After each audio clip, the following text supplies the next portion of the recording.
فأعوذ بالله من الشيطان الرجيم بسم الله الرحمن الرحيم قال الله عز وجل شهد الله أنه لا إله إلا هو والملائكة وأولو العلم قائما بالقسط لا إله إلا هو العزيز الحكيم إن الدين عند الله الإسلام وما اختلف الذين أوتوا الكتاب إلا من بعد ما جاءهم العلم بغيا بينهم ومن يكفر بآيات الله فإن الله سريع الحساب فإن حاجوك فقل أسلمت وجهي لله ومن اتبعني وقل للذين أوتوا الكتاب والأميين أأسلمتم فإن أسلموا فقد اهتدوا وَإِن تَوَلَّوْا فَإِنَّمَا عَلَيْكَ الْبَلَاغُ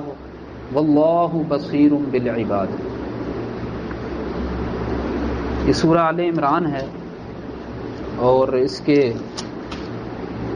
یہ دوسرے رکوع کی آیت نمبر 18، 19 اور 20 تلاوت کی ہے۔ ان آیات میں اللہ رب العزت نے ایک دعویٰ کیا ہے اور دعوت دی ہے ایک بات کی طرف جس کے لیے وہ پیدا کیے گئے ہیں۔ ہم جانتے ہیں کہ یہ قرآن جو اللہ رب العزت نے اپنے آخری نبی محمد عربی صلی اللہ علیہ وسلم پر نازل فرمایا ہے، یہ ایک پیغام ہے انسانوں کے لیے، اللہ کی منشا کو پہچاننے کا سبق ہے کہ اللہ رب العزت انسان سے کیا چاہتا ہے، انسان کو اس نے پیدا کیوں کیا ہے اور وجہ تخلیق انسان کیا ہے۔ تو اس کا ایک واحد ذریعہ جو ہے وہ یہی ہے، وہی الہی ہے، جس کی ایک بڑی شکل ہمارے پاس قرآن مجید کی شکل میں موجود ہے۔ تو آپ دیکھتے ہیں کہ اس قرآن میں اللہ رب العزت نے اس مقصد حیات، اس کا دوسرا نام عبادت کہہ لیں، اس کا تیسرا نام دین اسلام کہہ لیں، اس کا اور کوئی نام اطاعت اور فرما برداری کہہ لیں، اور اس کا کوئی نام بے شک آپ توحید کہہ لیں۔ تو یہ سارے مختلف نام ہیں اسے ایک چیز کے، جس کو آپ یہ کہہ سکتے ہیں کہ اللہ کی منشا انسان سے کیا ہے، اللہ کا اپنی مخلوق سے مطلوب کیا ہے، وہ کیا طلب کر رہا ہے جس کو اس نے پیدا کیا ہے۔ کہیں آپ اس کو تخلیق آدم کے قصے میں سنیں گے، ابلیس کے ساتھ اس جھگڑے کے تناظر میں، کہیں آپ اہل جہنم کے واقعات بیان ہو کر اور اہل جنت کے متقابلاً بیان کر کے اسی بات کا انجام ہو رہا ہوگا، کہیں پچھلی اقوام کے آپ واقعات پڑھیں گے قرآن میں، اور پھر لب لباب اس کا آخر میں آ کر آپ کو یہی ملے گا جس کو میں پھر عرض کرتا چلوں، کہیں دین اسلام کہا ہے، کہیں تخلیق انسان کا مقصد کہا ہے، کہیں توحید کہا ہے۔ بڑے احسن انداز میں یہاں سورہ آل عمران کی ان زیر تلاوت آیات میں بھی مالک الملک نے اسی بات کو بیان فرمایا ہے کہ تمہیں جس چیز کی طرف دعوت دی جا رہی ہے اور جو سبق تمہیں بتایا جا رہا ہے، یا جو دعوت تمہارے سامنے پیش کی ہے کہ اس کو قبول کرو، یہ ایک ایسی چیز ہے کہ فرمایا شہید اللہ، یہ کوئی ایسی چھوٹی چیز نہیں ہے، یا کوئی ایسی کوئی معمولی چیز نہیں ہے، یا کوئی ایسی بے دلیل چیز نہیں ہے جس سے تمہیں ڈیمانڈ کی جا رہی ہے۔ اللہ رب العزت اس چیز کی خود گواہی دیتا ہے، انہ لا الہ الا ہوا، کہ جس چیز کی تمہیں دعوت دی جا رہی ہے کہ اللہ کو ایک معبود مان لو، یہ مطلوب ہے۔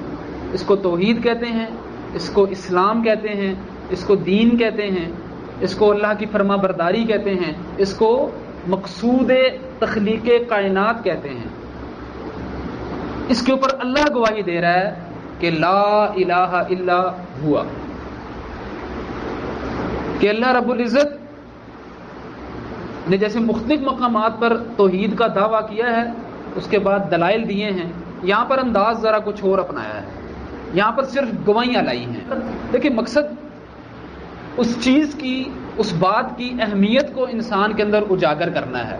کبھی آپ ایک چیز کو بطور دعویٰ پیش کر کے کلیم کرتے ہیں کسی چیز کا، پھر اس کے اوپر دلائل دیتے ہیں، یوں آپ کسی چیز کی اہمیت کو اگلے میں اجاگر کرتے ہیں. آپ ایک چیز کو کلیم کرتے ہیں، دعویٰ کرتے ہیں، اور پھر اس کے اوپر دلائل دیتے ہیں کہ میرے اس دعوے پر دلائل یہ ہیں. کبھی آپ کسی چیز کو کلیم کرتے ہیں اور اس کے اوپر گواہیاں لاتے ہیں، اس کے اوپر شہادتیں لاتے ہیں، اس کے اوپر اس انداز سے دلائل لاتے ہیں کہ یہ فلانے فلانے فلانے نے اس کے اوپر گواہی دی ہے. تو یہاں اللہ رب العزت نے یہ انداز اختیار کیا ہے اور اس کا آغاز کیا ہے اپنے سے کہ وہ تم سے ڈیمانڈ کر رہا ہے کہ میری عبادت کرو. میں خود اس چیز کی گواہی دے رہا ہوں کہ یہ بات جو تم سے کی جا رہی ہے یہی صحیح بات ہے. اور پھر اللہ رب العزت فرماتا ہے کہ میری اس بات کے اوپر والملائکۃ واولو العلم قائما بالقسط. بہت ساری مخلوقات ہیں اللہ رب العزت نے پیدا کی ہیں، انسان اور جنوں کو آپ چھوڑ دیجیے، اس کے علاوہ کئی مخلوقات ہیں. کسی کا انسان کے ساتھ براہ راست تعلق ہے، کسی کا نہیں ہے، کسی کا بلا واسطہ ہے اور کسی کا بال واسطہ ہے. ان میں فرشتے ایسی مخلوق ہے کہ اس کا بڑا گہرا تعلق ہے انسان کے ساتھ، کہ اس عالم کونی میں یعنی کہ دنیا کے اندر تمام معاملات اللہ رب العزت ان فرشتوں کے ذریعے سے سر انجام دے رہا ہے. تو ایک تعلق ہے اللہ رب العزت کا انسان کے ساتھ یہاں فرشتوں کا ذریعہ. وہی آتی ہے تو اللہ رب العزت فرشتے کو چنتا ہے. زندگی ہماری جہاں سے آغاز ہوتا ہے ماں کے رحم میں تو فرشتے سے ذریعہ بنتا ہے. موت آتی ہے تو فرشتہ ہی ذریعہ بنتا ہے روح قبض کرنے کا. انسان کی زندگی کے مختلف ضروریات کو پورا کرنا ہے، بارشیں برسانی ہے، ہوائیں چلانی ہے، تو فرشتے اس کا ذریعہ ہیں. تو ایک بہت گہرا تعلق ہے انسان کا فرشتوں کے ساتھ اللہ کے بعد. تو فرمایا اللہ بھی گواہی دیتا ہے اور اس کے فرشتے عملی طور پر اس کا اظہار کر کے گواہی دے رہے ہیں کہ حقیقتاً معبود حق جو ہے وہ ایک ہی ہے. فرشتے بھی اس کے اوپر گواہی دے رہے ہیں. فرشتے کیسے گواہی دے رہے ہیں؟ ہمارے سامنے تو نہیں آتے ہیں، ہم دیکھتے تو نہیں ہیں، ہم ان کا تجربہ تو نہیں کرتے ہیں، لیکن فرشتے جو ڈیوٹیز سر انجام دے رہے ہیں وہ کیسے آپ دیکھتے ہیں کہ ایک ترتیب سے ہیں. ہوائیں چلاتا ہے اللہ رب العزت، ان کے ذریعے سے بارشیں برساتا ہے. سورج کے جو مدار ہیں جس میں وہ گھومتا ہے، چاند ستاروں کا جو نظام ہے، انسان کی پیدائش ہو رہی ہے، موت ہے، بیماریاں ہیں، مختلف مراحل سے گزر رہا ہے جو فرشتوں کے ذریعے سے. تو دیکھتا ہے انسان کے ایک بڑا ڈسپلنڈ منظم ایک نظام چل رہا ہے جو فرشتے چلا رہے ہیں. اس کا مطلب ہے کہ وہ اللہ رب العزت کی بات سے سر منہ انحراف نہیں کرتے ہیں، اس کی بات کو مان کر دے رہے ہیں. ایک جگہ فرمایا وَيَفْعَلُونَ مَا يُؤْمَرُونَ، وہ کرتے ہیں جن کا ان کو حکم دیا جاتا ہے. ان کے پاس آپشن نہیں ہے، اختیار نہیں ہے کہ چاہے مان لے. انسان اور جن دو مخلوقات ایسی پیدا کی گئی ہیں کہ ان کو اختیار کسی حد تک دیا گیا ہے. اسی اختیار کو دوبارہ اللہ کی طرف لوٹا دینے کا، اللہ کو پھر تفویض کر دینے کا نام اسلام ہے جو کہ ان سے ڈیمانڈ کیا گیا ہے. تو فرشتے اپنے اعمال سے، اپنے روٹین سے، اپنے منظم کام انجام دے کر اس چیز کے اوپر گواہی دے رہے ہیں کہ ان کا معبود ایک ہے. وَأُولُو الْعِلْمِ، چلو ان کو تم دیکھتے نہیں ہو، دیکھنے والے دیکھ لو. جو علم والے ہیں وہ بھی اپنا عمل سے اظہار کر کے بتا رہے ہیں کہ ان کا معبود ایک ہے. انسانوں میں علماء، علم والے جو سب سے بڑے گردانے جاتے ہیں وہ انبیاء ہوتے ہیں. انبیاء کو ماننے والے بھی یہی کہتے ہیں اور نہ ماننے والے بھی اس کے اوپر گواہیاں دیتے ہیں. آپ کے سامنے ہے نبی صلی اللہ علیہ وسلم کو مان کر نہیں دیا ہے، لیکن اس کے باوجود اس بات کے وہ قائل ہیں کہ بہرحال بہت بڑے لیڈر اور بہت بڑے مربی اور بہت بڑے معلم گزرے ہیں. ہندو ہیں، یہودی ہیں، عیسائی ہیں، بدھ مت ہیں، کوئی بھی ہیں، بہرحال انہوں نے مان کر دیا ہے کہ وہ بڑی شخصیات میں سے تھے انبیاء کرام اور نبی صلی اللہ علیہ وسلم کے بارے میں خاص طور پر. تو انبیاء کرام بھی اس بات کی گواہی دے گئے. پھر ان کے بعد جو سب سے بڑے علم والے ہوتے ہیں وہ ان کے اولین شاگرد ہوتے ہیں. حواریین کہا جاتا ہے، صحابی کہا جاتا ہے، اصحاب کہا جاتا ہے، متبعین کہا جاتا ہے. تو انہوں نے بھی اسی بات کے اوپر عملاً اظہار کر کے، چاہے وہ صحابہ کی زندگی دیکھ لیجئے، حواریوں کی زندگی دیکھ لیجئے، متبعین کی، اور وہ اہل علم دیکھیں یہاں ڈیفائن کر دیا ان اہل علم کو کہ آج بہت سارے ایسے جو خدا کو مان کر نہیں دے رہے ہیں، اللہ کا انکار کر رہے ہیں، ملحدانہ نظریات کے قائل ہیں، لبرلزم کو اپنا چکے ہیں، لیکن بعض حلقوں میں وہ اہل علم گردانے جاتے ہیں. تو اللہ تعالیٰ اہل علم کو ڈیفائن کر رہا ہے وَأُولُو الْعِلْمِ قَائِمًا بِالْقِسْطِ، جو انصاف رکھتے ہوں، جو انصاف سے فیصلے کریں، کسی طرف جھک جانے والے نہ ہوں، کسی مخالفت میں آ کر اس کے اوپر حکم نافذ نہ کرتے ہوں، بلکہ اعتدال پر رہنے والے، انصاف سے فیصلہ کرنے والے، اپنے علم کی بنیاد پر، نہ کہ اپنے رجحان کی بنیاد پر، کہ پہلے سے کسی طرف لپک تھی اور اہل علم میں گردانے گئے تو پھر اب کبھی کس حقیقت کا انکار کر رہے ہیں اور کبھی کس حقیقت کا انکار کر رہے ہیں. ایسے نہیں، وہ اہل علم میں سے نہیں ہیں، بلکہ وہ اہل علم جو انصاف پر قائم ہیں، جن کو ان کے علم نے انصاف پر رکھا ہے، وہ کسی طرف جھکے نہیں ہیں، کسی غلط رستے کی طرف جھکے نہیں ہیں، بلکہ جو علم ان کو ملا، میں پھر عرض کرتا چلوں، علم کا منبع وحی الہی ہے، اور علم کے جو ذریعے ہیں وہ انبیاء کرام ہیں، جنہوں نے اس علم کو حاصل کیا ہے، اس کے بعد عدل پر قائم رہے ہیں. تو انہوں نے اس بات کی گواہی دی ہے کہ زندگی کے تمام شعبوں میں اطاعت، فرما برداری، مان کر دینا اگر کسی کا حق ہے تو وہ ایک ہے، لا الہ الا ہوا. پھر فرمایا، پھر اعادہ کیا ایک آیت میں دوسری مرتبہ، لا الہ الا ہوا. اور یاد رکھو وہ العزیز ہے، زبردست ہے، لیکن اگرچہ زبردست ہے، وہ جو اس کو مان کر نہیں دیتے ہیں، اپنے علم کی بنیاد پر، اپنی تحقیق کی بنیاد پر آج اس کا انکار کر رہے ہیں اور یہ سمجھ رہے ہیں کہ ہمیں کوئی پکڑنے والا نہیں ہے، تو وہ العزیز ہے، وہ پکڑ سکتا ہے، لیکن وہ ساتھ یہ الحکیم ہے. لا الہ الا هو العزیز الحکیم. اس کی ایک حکمت ہے، اس نے ایک تدبیر اختیار کی ہے، اس نے انسان کو ایک وقت متعین کر کے دیا ہوا ہے، ایک آزمائش میں اس کو ڈال کر رکھا ہوا ہے، وہ ابھی پکڑتا نہیں ہے. وہ الحکیم ہے، اتنا بردبار ہے، اتنا صبر والا ہے، اتنا بردبار ہے کہ وہ یہاں پر نہیں پکڑتا ہے. اگرچہ العزیز ہے، پوری طاقتوں والا ہے، پوری قدرتوں والا ہے، پوری قوتوں والا ہے، کر سکتا ہے، پکڑ سکتا ہے at a time, at the spot. لیکن الحکیم، اس کی ایک پلاننگ ہے، اس نے ایک سوچ رکھا ہے، اس نے ایک وقت مقرر کر رکھا ہے، اس لیے وہ الحکیم ہے. لیکن بات ایک ہے، شاہد اللہ انہ لا الہ الا اور لا الہ الا هو العزیز. یہ ہے وہ مقدمہ جو اللہ رب العزت نے بیان فرمایا اور اس کے اوپر گواہیاں پیش کی، اور پھر اس مقدمے کو نام دیا ان الدین عند اللہ الاسلام.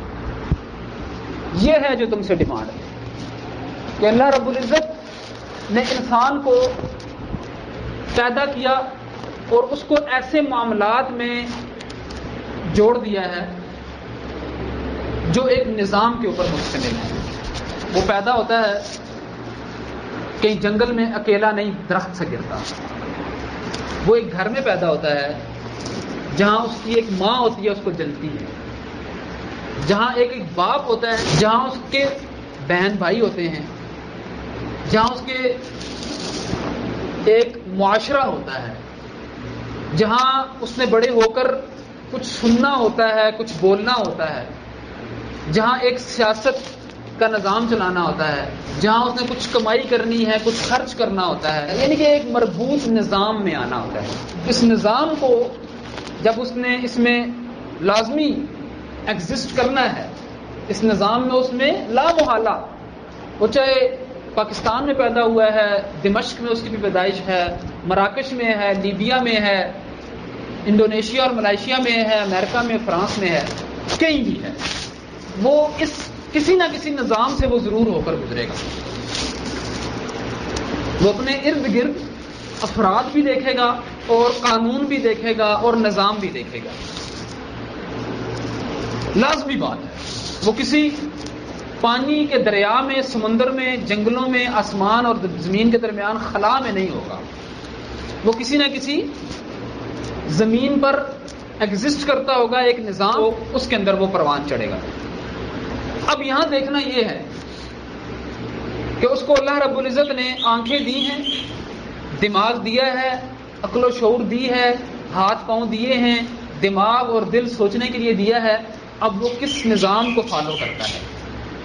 اچھا، وہ کہتا ہے کوئی نظام پسند نہیں آیا، اب کوئی اپنا نظام بناتا ہے، اس کی مان کر چلتا ہے، جو نفس میں آیا، جو دل کو اچھا لگا اس کو لے کر چلتا ہے، یا کہتا ہے نہیں میں کمزور ہوں، میرے سے پہلے ایک بڑا نام ہے، اس کو فالو کرتا ہے، یا کچھ اور سوچتا ہے، کائنات میں غور کرتا ہے، کہتا ہے نہیں اس سے بڑا ہے کوئی.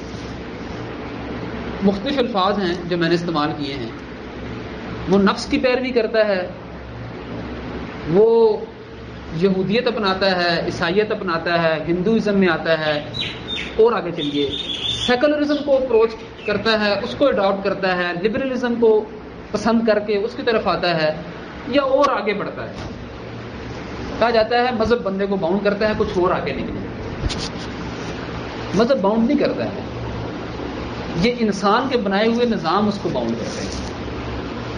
دین اس کو اور آگے لے کے جاتا ہے. یہ تم بہت چھوٹی سوچ میں ہو کہ تم نے ارسطو کو اڈاپٹ کر دیا، تم نے کارل مارکس کو اڈاپٹ کر لیا، اپنے جیسے کو تمہاری طرح پیدا ہوا، تمہاری طرح ایک معاشرے میں. کیا اس کے پاس کوئی خاص تھا؟ وہ اس کی پیدائش میں کوئی فرق تھا؟ کوئی اس کے کان زیادہ تھے، کوئی اس کے دماغ دو تھے، وہ 4 دلوں والا تھا؟ نہیں، تمہاری طرح تھا.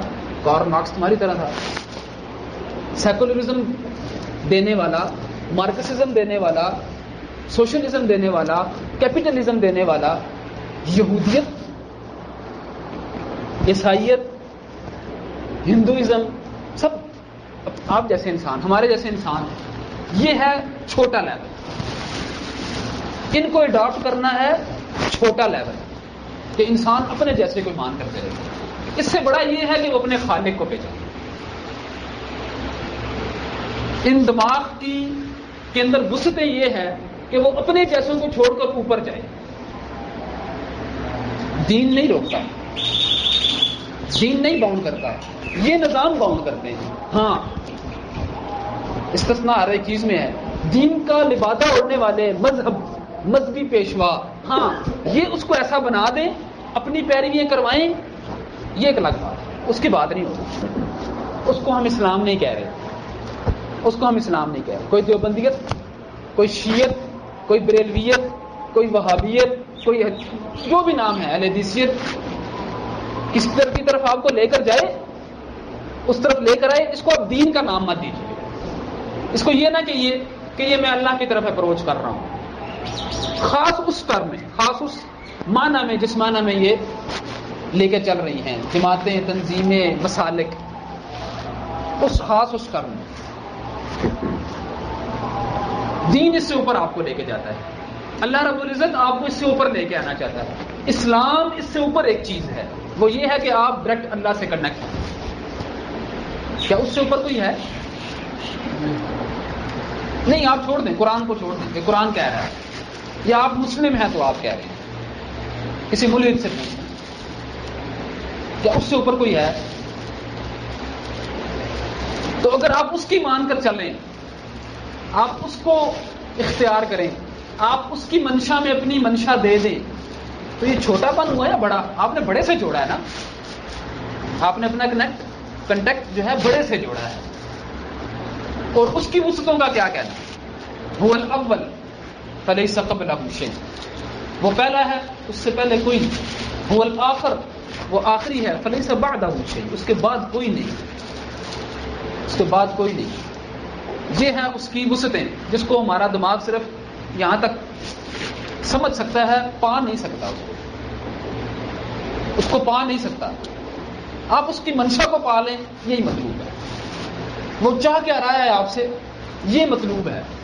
وہ کیا ہے یہ آپ سے مطلوب نہیں ہے، وہ چاہ کیا رہا ہے بس آپ سے یہ مطلوب ہے، ان الدین عند اللہ الاسلام۔ تو اب آپ اپنے اس معاشرے میں رہتے ہوئے جہاں آپ بڑے ہو رہے ہیں تو آپ تجارت کیسے کر رہے ہیں، آپ کا نظام تعلیم کیسا ہے، آپ کے مقننہ فیصلے کرنے والے ججز قاضی وہ کیسے کر رہے ہیں، آپ کا سیاسی نظام کیسا ہے، آپ کا گھریلو نظام کیسا ہے، آئلی نظام کیسا ہے، آپ کی اقتصادیات کس پہ ڈیپینڈ کرتی ہے، آپ کے لین دین کے معاملات کیا ہیں، یہ سارے اس کی منشا کے مطابق کر دیں تو یہ ہے الاسلام، یہ ہے لا الہ الا اللہ، یہ ہے وما خلقت الجن والانس الا لیعبدون، میں نے جنوں انسانوں کو صرف اپنی عبادت کے لیے پیدا کیا۔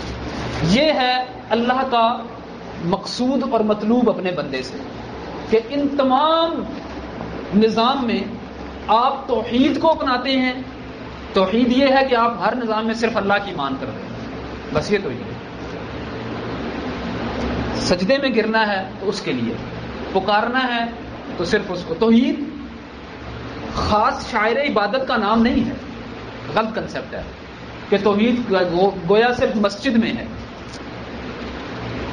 آپ یا طواف کرنے میں ہے، اس کے لیے کچھ نظر ماننے میں ہے، منت ماننے میں ہے، کچھ اس کے لیے ذبح کرنے میں ہے، کچھ اس کو صرف پکارنے میں ہے، ساری ہیں لیکن صرف ان میں نہیں ہے۔ توحید صرف اس چیز کا نام نہیں ہے کہ آپ اپنی عبادت کے جو کچھ خاص اعمال ہیں وہ اس کے لیے کر دیں اور باقی آپ زندگی میں جو مرضی، آپ کے گھر کا نظام وہ باپ دادا جیسے کرتے آئے ہیں، آپ کی سیاست کا نظام وہ جمہوریت پہ بیس کرتا ہے، آپ کی معیشت کا نظام سوشلزم پر بیس کرتا ہے، تو آپ کہیں جی کہ طواف تو صرف اس کا کرتے ہیں، نظر تو صرف اس کے نام کی ہے، قسم صرف اس کی اٹھاتے ہیں، نہیں، یہ اسلام نہیں۔ ان الدین عند اللہ الاسلام جو ہے وہ یہ نہیں۔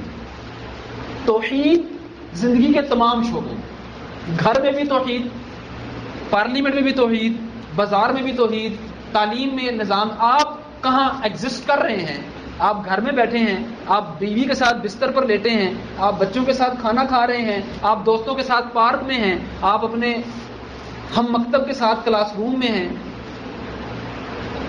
آپ نے توحید کی امپلیمنٹیشن کرنی ہے، آپ نے اسلام کو اڈاپٹ کرنا ہے، اور یہ آپ کے اوپر جبر نہیں ہے، اللہ نے آپ کو اختیار دیا ہے، لا اکراہ فی الدین۔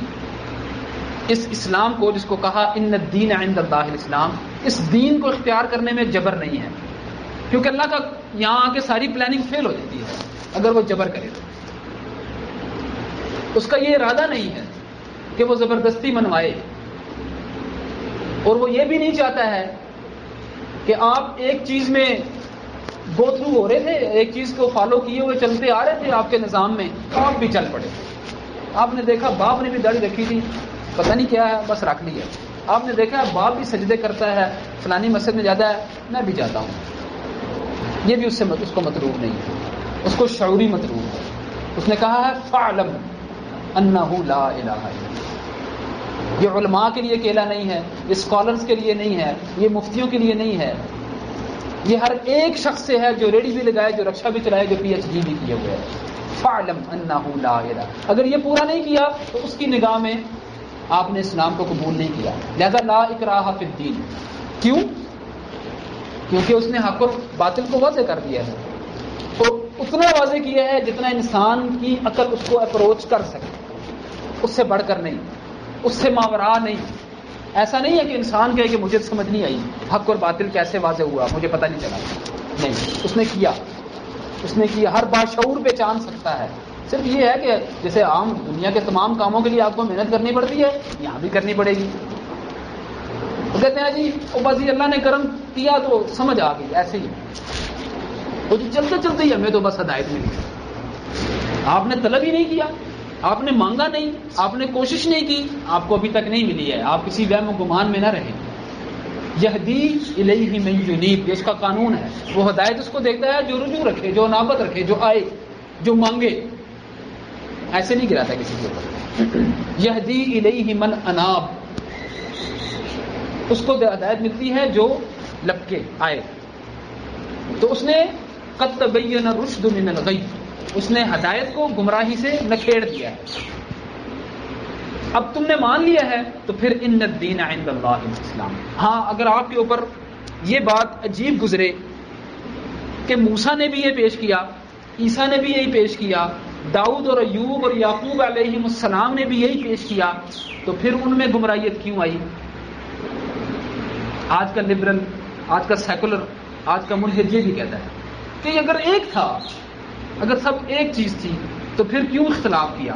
پھر کوئی یہودی کیوں بنا، پھر کوئی عیسائی کیوں بنا، پھر کوئی بدھ مت کیوں ہوا کوئی؟ اس کا جواب اللہ دیتا ہے وَمَا اخْتَلَفَ الَّذِينَ أُوتُوا الْكِتَابَ إِلَّا مِن بَعْدِ مَا جَاءَهُمُ الْعِلْمُ بَغْيًا بَيْنَهُمْ. اصل بات آخر میں کی، وجہ پہلے بیان کی. علم آ چکا، وہی آ چکی ان کی طرف، لپکے ہی نہیں کہ معلوم کر سکیں. جیسے میں نے آپ سے ابھی تھوڑی دیر پہلے عرض کیا نا کہ ایسے نہیں ملے گی. اسلام، اللہ کی منشا، توحید زندگی کے تمام شعبوں میں ایسے ہی نہیں سمجھ آئے گی جب تک کہ ہم لپکیں گے نہیں. اللہ نہیں خود آئے گا، فرشتے نہیں دیکھیں گے ہم، یہ ہے وہی ہے ہمارے پاس موجود. تو وہ نہیں آئے، انہوں نے اختلاف کیا، ہو جاتا ہے. کہتے ہیں جی گھر میں بھی برتن آپس میں ٹکراتے ہیں، ہو جاتا ہے نا اختلاف. والد کا بچوں سے، بچوں کا بھائیوں آپس میں ہو جاتا ہے، بیوی کا ہوتا ہے اختلاف، لازمی بات ہے، معاشرے میں ہوتا ہے کیونکہ اللہ رب العزت نے سب کو الگ بنایا ہے، تو اختلاف ہونا لازمی ہے. لیکن اختلاف کا حل نہیں دیا تھا اس نے کہ تمہارے پاس اللہ رب العزت کی وحی آتی رہے گی. یہ اس ٹائم کہا تھا جب آدم کو پیدا کیا، جب آدم کو زمین پر بھیجا. فمن تبع ہدایا فلا یضل ولا یشقى. ایک جگہ فرمایا فمن تبع ہدایا فلا خوف علیہم ولا هم یحزنون. میری طرف سے ہدایتیں آئیں گی، اسلام کی روشنی، علم، توحید دوبارہ تمہیں بار بار یاد کروایا جائے گا، کیونکہ اللہ تعالیٰ نے انسان کو خلق الانسان ضعیفا، جس نے خود پیدا کیا وہ بہتر جانتا ہے نا. اس نے ضعیف پیدا کیا، اس لیے بار بار وہ اعادہ کروا کے رینیو کروائے گا، سبق کو ریوائز کروائے گا. لہذا اس طرف آ جانا، جو آ گیا وہ گمراہ نہ رہے گا. اس کے لیے کوئی خوف اور پریشانی نہ ہوگی، لیکن نہ آئے، وہ نہ آئے. لہذا اختلاف باقی رہا. وجہ کیا بنی؟ جی میں بڑی چیز، جی میں نے جو سمجھا ہے نا، اچھا چلو میں نہیں، اور ہماروں نے جو سمجھا ہے نا، ہمارے بڑوں نے جو سمجھا ہے نا، ہم نے جس کی لڑ پکڑ لی ہے نا، ہم جس کے ساتھ اٹیچ ہے نا، یہاں پر پرابلم ہے. اس طرف نہیں آئے. بغیم بینہم، ضد، میرے خاندان سے کیوں نہیں، ہماری کمیونٹی میں سے کیوں نہیں. یہودیوں کو یہی پرابلم تھی، بنی اسرائیل میں سے کیوں نہیں، یہ بنی اسماعیل میں کیوں آ گیا محمد عربی صلی اللہ علیہ وسلم. بس یہ وجہ بنی. پہچانتے تھے، علم آ چکا نہیں. بغیم بینہم، یہ ایک وجہ. یہاں کی اور وجوہات بھی ہیں. ہمارے نے بڑا سمجھا تھا، میں زیادہ جانتا ہوں. علم کی طرف لپکیں گے. یہی بات رسول اللہ صلی اللہ علیہ وسلم آخری حجت الوداع میں فرما گئے. ترکت فیکم امرین، تمہارے اندر دو چیزیں چھوڑ کے جا رہا ہوں. وہی جو اللہ نے فرمایا لا یضل ولا یشقى، وہی نبی صلی اللہ علیہ وسلم فرما رہے ہیں لن تضلوا ان تمسکتم بہما، کبھی گمراہ نہیں ہوگے. وہی کو اگر یوں پکڑے رکھا، اور وہی کے دو منبع ہیں، کتاب اللہ و سنت النبی، اللہ کی کتاب اور میری سنت. تو لپکیں گے اس طرف تو اختلاف ختم ہوگا. اہل کتاب نہیں لپکے، نہیں آئے، اس لیے اختلاف رہا. وَمَا اخْتَلَفَ الَّذِينَ أُوتُوا الْكِتَابَ إِلَّا مِن بَعْدِ مَا جَاءَهُمُ الْعِلْمُ بَغْيًا بَيْنَهُمْ. اور یہ اختلاف جو اس لیول کا ہے جہاں انسان اپنے رب کو ہی، اس کی توحید ہی قائم نہ کر سکے، تو یہ ایسا اختلاف نہیں ہے کہ اس کی گنجائش دی جائے. وَمَن يَكْفُرْ بِآيَاتِ اللَّهِ فَإِنَّ اللَّهَ سَرِيعُ الْحِسَابِ. جس نے ایسا اختلاف کیا، جس نے ایسا انکار کیا، تو اللہ رب العزت اس سے عنقریب حساب لے گا. فَإِنْ حَاجُّوكَ، بات ختم کر دی نبی صلی اللہ علیہ وسلم کو یہ کہہ کر کہ اس کا اعلان کیجئے کہ اس کے باوجود دلائل دے دینے کے، بات کو سمجھا دینے کے بعد بھی فَإِنْ حَاجُّوكَ، پھر بھی جھگڑیں، پھر بھی ہٹ درمی کریں، تو آپ کہہ دیجئے کہ فَقُلْ أَسْلَمْتُ وَجْهِيَ لِلَّهِ، میں تو فرما بردار ہو گیا ہوں، میں نے تو بائی چوائس اپنی مرضی سے فرما برداری اختیار کر لی ہے. ومن اتبعنی، اور جو میری اتباع کرنے والے ہیں وہ بھی. فقل اسلمت وجہی للہ ومن اتبعن، باقی تمہیں بھی دعوت ہے خیر کی طرف. وقل للذین اوتوا الکتاب والامیین، دونوں کو. یہ نہیں ہے کہ جو کتاب صرف پڑھنے والے ہیں آؤ تم ہی خیر کی طرف آؤ، کوئی بات نہیں. تم پڑھنا لکھنا نہیں جانتے ہو، تمہیں بھی دعوت ہے. اسلمتم، فرما برداری اختیار کرتے ہو، دو ٹوک بات کرو. فإن اسلموا فقد اهتدوا، اگر فرما برداری اختیار کرتے ہو اللہ کی قانون کی زندگی کے تمام شعبوں میں تو ٹھیک ہے. وإن تولوا، نہیں مانتے، فإنما علیک البلاغ، میرے طرف پہنچانا ہے، میرے پاس اس کے اوپر کچھ نہیں ہے. واللہ بصیر بالعباد. باقی یہ کہ اب میں تمہارے ساتھ فیصلے یہاں کروں، میں یہاں پر تمہارے لیے جس کی میں تمہیں وعیدیں سنا رہا ہوں یہاں کر کے تمہیں دوں، تو نہیں. واللہ بصیر بالعباد، جس نے تم کو پیدا کیا ہے وہ دیکھ رہا ہے.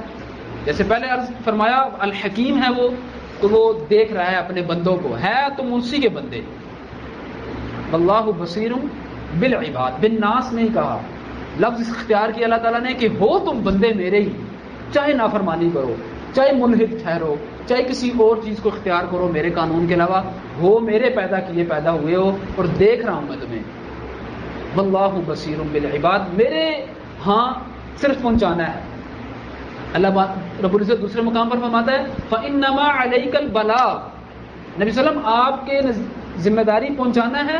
وعلینا الحساب، میرے پاس ہے، میری ذمہ داری ہے ان کا حساب لینا، اور وہ ہے قیامت تک. تو بات یہ ہے کہ اسلام جس چیز کا نام ہے وہ ہے مکمل فرما برداری، مکمل سرنڈر کر جانا اپنی زندگی کے تمام شعبوں، اپنے نفس سے لے کر معاشرے تک اور معاشرے سے لے کر معاشرے کے تمام شعبوں میں سرنڈر کر جانا. یہ اولاً تو اختیاری ہے، اولاً اس کو قبول کرنے میں تو آپشنل ہے، آپ چاہیں تو قبول کیجئے، نہیں تو کوئی بات نہیں. یہاں پر ہاں دیکھا جائے گا بعد میں، نہیں کیا تھا، لیکن جب مان لیں اس کے بعد اب آپ اختیاری نہیں رہا. اس کے قوانین کو اس کے بعد اڈاپٹ کرنا آپ کے لیے ضروری ہے. فوج اشتہار دیتی ہے اخبار میں، بھرتیاں کھلی ہوئی، میٹرک پاس آ سکتے ہیں، اتنے نمبر حاصل کیے ہوئے. کسی علاقے میں 200 بندوں نے کیا ہوا ہے، 50 نے چاہا کہ ہم جائیں. فوج نے تو 200 کو رسی باندھ کر نہیں لے کر آئی، 50 نے چاہا کہ ہم جائیں. جانچا گیا، دیکھا گیا، پرکھا گیا، چل سکتے ہیں ہمارے ساتھ، ان میں سے بھی انہوں نے ان کو ٹیسٹ لے کر قبول کر لیا. کسی کو زبردستی نہیں کہا گیا کہ ٹیسٹ دو، خود آیا، ٹیسٹ میں کلیئر ہوا. اب وہ ریکروٹمنٹ سینٹر میں، ٹریننگ سینٹر میں آ کر گئے کہ اب میں اپنی مرضی سے چلوں گا، وہ تو لیفٹ رائٹ آگے کی طرف چلائیں اور میں پیچھے کی طرف چلوں گا. میں تو بڑا خان کا بیٹا ہوں، میں تو چودھری کا بیٹا ہوں، میں تو ملک ہوں. یہاں پر آ کر آپ کو اسی کی ماننی پڑے گی، اسی ڈھول کی تھاپ پہ لیفٹ رائٹ لیفٹ کرنا پڑے گا. اور آپ جانتے ہیں ڈھول کی 2 تھاپیں ہوتی ہیں، ایک بھاری ہوتی ہے، ایک ہلکی ہوتی ہے. ہلکی پہ دائیں ہی پاؤں چلنا ہے اور بھاری پہ بائیں ہی پاؤں چلنا ہے. آپ ہلکی پہ بایاں بھی نہیں چلا سکتے اور بھاری پہ دایاں بھی نہیں چلا سکتے. جو ڈھول کی تھاپ اس نے دینی ہے اسی پہ چلیں گے. تو باؤنڈیشنز آپ نے خود قبول کی ہیں. یوں ہی ہے انسان کی زندگی کے تمام جوانب، یوں ہی ہیں. آپ کسی چیز کو اختیار کرتے ہیں اپنی مرضی سے، آپ شادی اپنی مرضی سے کرتے ہیں، اس کے بعد آ کر اپنی بیوی کے حقوق پورے نہ کریں، بچے پیدا ہو گئے ہیں ان کے حقوق پورے نہ کریں. دیکھیں ایک عام سی بات ہے، آپ بجلی کا میٹر لگوانے کے لیے اپنی مرضی سے درخواست دیتے ہیں، اس کے بعد بجلی کے بل ادا نہ کریں. تمام زندگی کے چھوٹی چھوٹی سی باتوں سے لے کر بڑی باتوں تک دیکھ لیجئے، آپ شروع میں اختیاری ہیں، آپشنل ہیں، کر دیجئے، اس کے بعد آپ کے اوپر کچھ قوانین نافذ ہوں گے. سیم گوز ٹو اسلام، یہی بات اسلام کے لیے. اور پھر یہاں پر وہ اپنے احکامات میں آپ کو مجبور کرتا ہے جہاں تک اس کی حکمتوں کو جاننے کا معاملہ ہے تو خوب تحقیق کیجیے، خوب ترقی کیجیے، خوب مالک کی منشا کو پہچانیے اس وحی کے ذریعے سے، اس عقل کو استعمال کیجیے، دل کو استعمال کیجیے، کیونکہ جو عقل کو استعمال نہیں کرتے، دل کو استعمال نہیں کرتے، وہ اللہ کے نزدیک جانور ہیں، وہ جانوروں کی طرح ہیں جو اپنے دل اور عقل کو استعمال نہیں کرتے ہیں۔ لہذا عقل اور دل کو استعمال کیجیے، پہچانیے کہ مالک الملک ہم سے کیا چاہ رہا ہے، اس کی اس میں حکمتیں کیا ہیں۔ آپ ضرور پہنچیں گے اس کی حکمتوں کو معلوم کرنے میں، اس کی حکمتیں لاتعداد ہیں، آپ جہاں تک پہنچ سکیں وہ آپ کے نصیب میں اس نے جو رکھی ہیں وہ پہنچ گئی۔ تو اللہ رب العزت سے دعا ہے کہ ہم نے جو سب سے پہلے تو شعوری طور پر اس کو قبول کریں، اسلام کو شعوری طور پر قبول کریں، توحید کو شعوری طور پر سمجھیں کہ یہ کیا ہے، اور پھر جہاں جہاں تک سمجھ آئے اس کے اوپر عمل کر کے دکھائیں، اپنی زندگی کے تمام شعبوں کو توحید کے مطابق ڈھالیں، اپنے ہر لمحے کو ہم جہاں ایگزسٹ کرتے ہوں، جہاں چل رہے ہوں، توحید اجاگر ہو ہمارے عمل سے، ہماری زبان سے، ہمارے کردار سے، ہمارے اخلاق سے، جیسا کہ صلی اللہ علیہ وسلم نے کر کے دکھایا، جیسا کہ صحابہ رضی اللہ عنہم نے کر کے دکھایا۔ وہ صرف اتنا کہتے تھے ہم جیسے ہو جاؤ کامیاب ہو، بات جو ہے اس تک پہنچنے کے لیے عمل کر کے دکھانا پڑے گا۔ تو اللہ رب العزت سے دعا ہے کہ ہمیں صحیح معنوں میں اپنی نگاہ میں مومن بنائے اور صحیح معنوں میں مسلم بنائے، فرما بردار بنائے۔ ہم کمزور ہیں، اس نے ہمیں کمزور پیدا کیا ہے، ہماری کمزوریوں کو جیسے کہ درگزر وہ کرتا ہے اس کو درگزر کر کے ہماری اصلاح کرے، تاکہ ہم اس کی رضا، اس کی بخشش، اس کی نعمتوں میں داخل ہو سکیں۔